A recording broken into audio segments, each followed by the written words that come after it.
जनपद पौड़ी सहित प्रदेश भर के जंगल लगातार जल रहे हैं। वन विभाग लगातार वनाग्नि को रोकने के लिए प्रयास कर रहा है।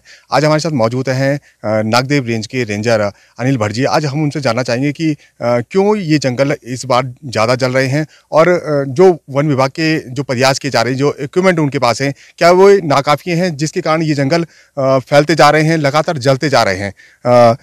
भट्ट जी, आपका न्यूज़ स्टूडियो में स्वागत है। धन्यवाद।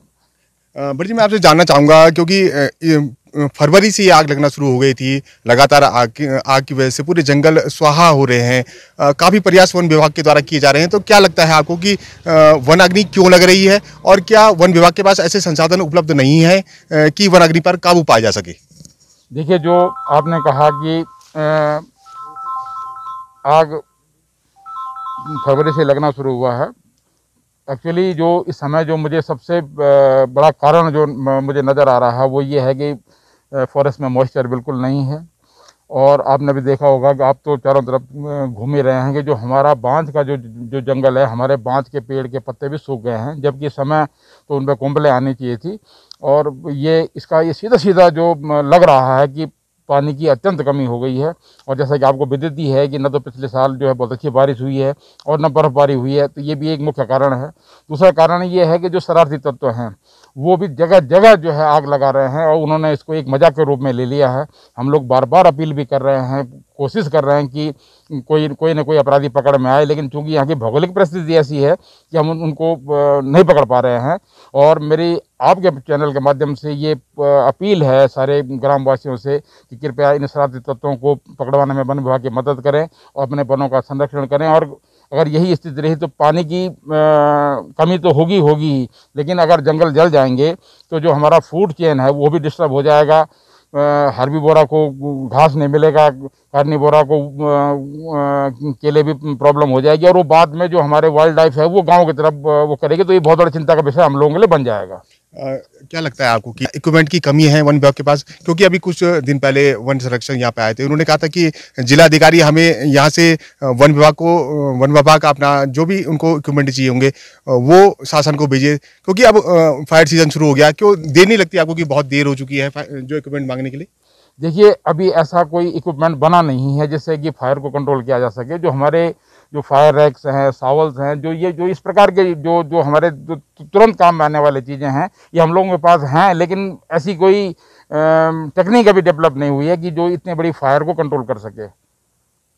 हमारे साथ मौजूद हैं मशहूर शूटर उत्तराखंड के जयकुल जी, जो वन प्रेमी भी हैं। हम उनसे जानना चाहेंगे कि जंगलों में लगी इन आग को वो किस तरह से देखते हैं और किस तरह से ये जंगली जानवरों के लिए हानिकारक है। जयकुल जी, न्यूज़ स्टूडियो आपका स्वागत है।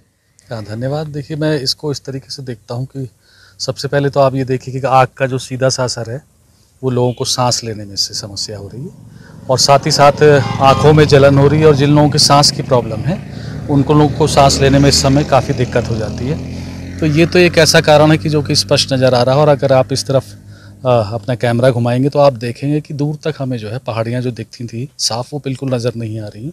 सामने धुआं ही धुआं है। वरना इस मौसम में, ये सर्दियों के बाद जो गर्मियों का मौसम होता था, बसंत ऋतु का, इसमें बड़े अच्छे फूल और बड़े अच्छे नज़ारे होते थे। लेकिन उत्तराखंड में इस समय जो है चारों तरफ ये है, आग है, धुआं है, जिस वजह से कि आपका लोगों को बड़ी तकलीफ़ है। और देखिए, ऐसा है कि आग लगाने में मुझे ये लगता है कि 98% जो है वो हमारा ही योगदान है। तो उसमें कुछ ऐसा है, कुछ तो जानबूझ के है और कुछ एक्सीडेंटल है। तो हम लोगों को उससे परहेज करना पड़ेगा, क्योंकि देखिए इससे एक तो हमारा जो इकोसिस्टम है वो तो डिस्टर्ब पूरा होता ही है, और सारी चीज़ें इसमें जितना भी हमारा पर्यावरण है उसको नुकसान पहुंचता है। लेकिन एक अगर मैं सिर्फ इसमें बात करूंगा कि देखिए, जंगली जानवर जो हमारे हैं वो पूरी तरीके से वो जंगल पे निर्भर हैं, एक दूसरे पे। और उत्तराखंड में ये जो संघर्ष है ये पहले से ही जारी है, बहुत ज़बरदस्त इस समय है, क्योंकि जंगली जानवर जो हैं वो बस्तियों की तरफ आ रहे हैं, और जिस वजह से लोगों को काफ़ी तकलीफ़ें हो रही हैं। और उस वजह से उनका क्या है कि पलायन भी, जिस पे हम कहते हैं कि पलायन नहीं होना चाहिए, पलायन भी एक बहुत बड़ा कारण हो रहा है। और ये आग जो है, ये आग लगने से ये है कि जंगली जानवर देखिए वो जंगल पे निर्भर हैं, लेकिन अगर जब आग लगेगी उस जगह पे, उनके घर पे, तो वो एक सेफ़ जोन की तरफ बढ़ेंगे, तो वो बस्ती की तरफ ज़्यादा आ जाएंगे। बस्ती की तरफ क्या है, उनको पानी मिलेगा, हरी घास मिलेगी और आग से दूर रहेंगे। तो जब वो बस्ती के पास आएंगे तो मानव का और उनका संघर्ष जो है बढ़ना एक मतलब नेचुरल सी बात है कि वो संघर्ष बढ़ेगा। तो ये आग जो है ये इस मायने में बहुत ही ख़तरनाक है। और देखिए, एक तो क्या है कि मुझे ऐसा भी मैंने देखा है कि कुछ जगहों पे हमने क्या करा है, जंगलों में जानवरों के लिए पानी भी नहीं छोड़ा है। हम लोगों ने वो रिसोर्सेज जो हैं वहाँ से टैप करके सारा के सारा जो है अपने गाँव में लेके आ गए। तो कुछ इलाकों में जंगली जानवर वैसे ही परेशान हैं और अब आग से वो बेहाल हैं और वो बस्तियों की ओर आएंगे, बस्तियों के ओर आएंगे तो संघर्ष जो है।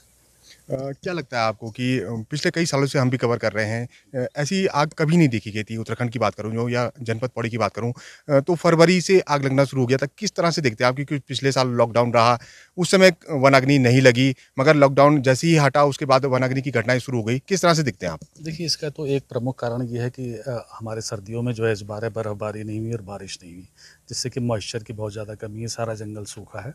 बल्कि सर्दियों में भी आग लगी थी कुछ छोटी-मोटी जगह पे। और दूसरा मैं इसको एक और तरीके से इस तरीके से कहना चाहूँगा कि देखिए, जब हम लोग, मुझे याद है कि एक बार हम यहीं पे पास में बुआ-खाल एक जगह है, इसके नीचे क्रिकेट खेल रहे थे, करीब 25 साल पहले की बात है। तो ये ऊपर कंडोलिया के जंगल में जब आग लगी तो हम लोग सारे लोग दौड़े और काफ़ी कई घंटों तक हम वहाँ पे आग बुझाते रहे। हमारे साथ कुछ गाँव के बुआ-खाल के लोग भी थे। लेकिन अब मैं एक जो बहुत बड़ा परिवर्तन देख रहा हूँ कि लोग जो है आग बुझाने के लिए तैयार नहीं हो रहे हैं। इससे कारण कुछ भी हो सकते हैं, लेकिन उन कारणों को भी हमको देखना ज़रूरी है कि जंगल में और एक आम आदमी में उतनी दूरी क्यों हो रही है।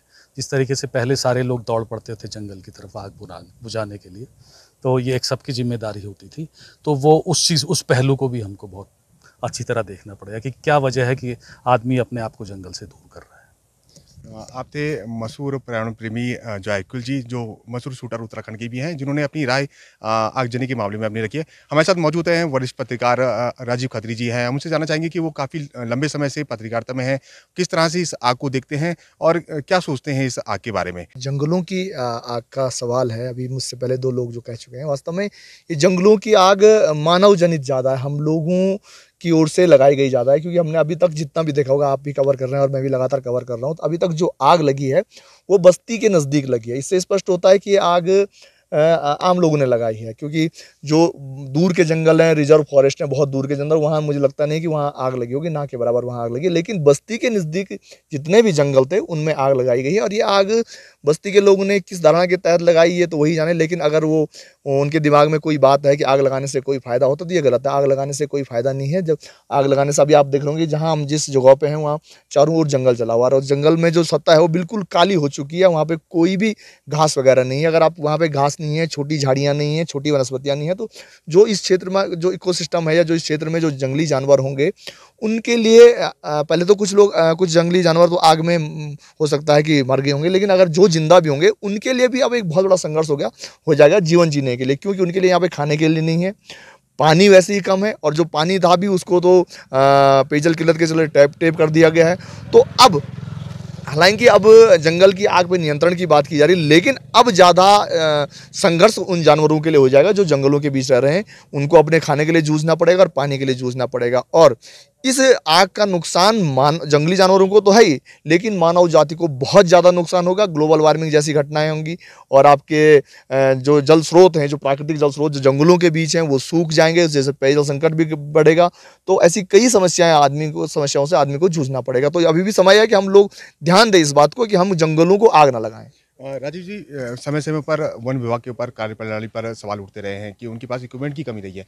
आप लगातार वन विभाग को लिखते रहे हैं, आप ज़्यादा क्लोजली जानते हैं, आपकी कभी खबरों में छपा है, तो किस तरह से दिखते हैं कि किस तरह की कमियां वन विभाग के इक्विपमेंट को लेकर है? देखिए, मतलब जैसे वन विभाग को लेकर लोग हर बार जब जंगलों में आग लगती है तो सीधे सीधे लोग दोस्त वन विभाग को देते हैं कि वन विभाग क्या कर रहा है।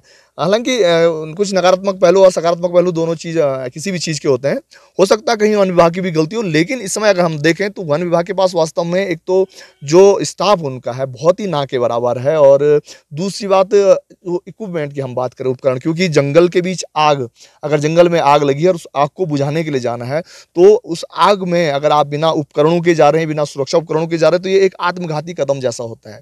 जबकि जो हमारे वन विभाग के कर्मी हैं उनके पास कोई ऐसा फायर प्रूफ कपड़े नहीं होते हैं। आग बुझाने के नाम पर उनको क्या करना होता है कि जंगल में जो बची कुची झाड़ियाँ होती हैं उन्हें तोड़ करके आग बुझानी होती है, तो जो अपने आप में बहुत चुनौतीपूर्ण है। और मुझे लगता है कि जंगलों की आग पर नियंत्रण न होने का सबसे बड़ा कारण यही है कि वन विभाग के पास इक्विपमेंट्स नहीं है, वन विभाग के पास आदमी नहीं है, और सबसे बड़ी बात, वन विभाग को जंगलों की आग से जूझना होता है। ये सब लोग जानते हैं, शासन भी जानता है, जनप्रतिनिधि जानते हैं, लेकिन इसके बावजूद भी मुझे नहीं लगता कि वन विभाग के लिए बहुत बड़े स्तर पर कोई, वन विभाग के कर्मियों के लिए कोई जंगलों की आग को कैसे नियंत्रित किया जाए इसके लिए कोई प्रशिक्षण होता होगा। मुझे लगता है कि इसके लिए प्रशिक्षण कार्यक्रम भी होने चाहिए, अत्याधुनिक प्रशिक्षण कार्यक्रम, अत्याधुनिक तकनीक से उनको लैस किया जाना चाहिए, और कुछ ऐसे तकनीक भी दी जानी चाहिए कि वो आसानी से जंगलों की आग पर काबू पा सके। जब तक वन विभाग के पास इक्विपमेंट्स नहीं होंगे, जब तक वन विभाग के पास आपके कर्मी नहीं होंगे, और जब तक उनके पास प्रशिक्षण नहीं होगा, तो हम उनको दोष नहीं दे सकते। न्यूज़ 24 से बात करने के लिए बहुत बहुत धन्यवाद राजीव। आप थे राजीव खत्री जी, जिन्होंने बताया कि वनाग्नि को रोकने के लिए मानव जाति को ही आगे आना होगा, वरना धीरे धीरे वनाग्नि पूरे जंगल को स्वाहा कर देगी और आदमी के साथ जानवरों का संघर्ष लगातार जारी रहेगा। पौड़ी से न्यूज़ स्टूडियो के लिए मुकेश बछेती की रिपोर्ट।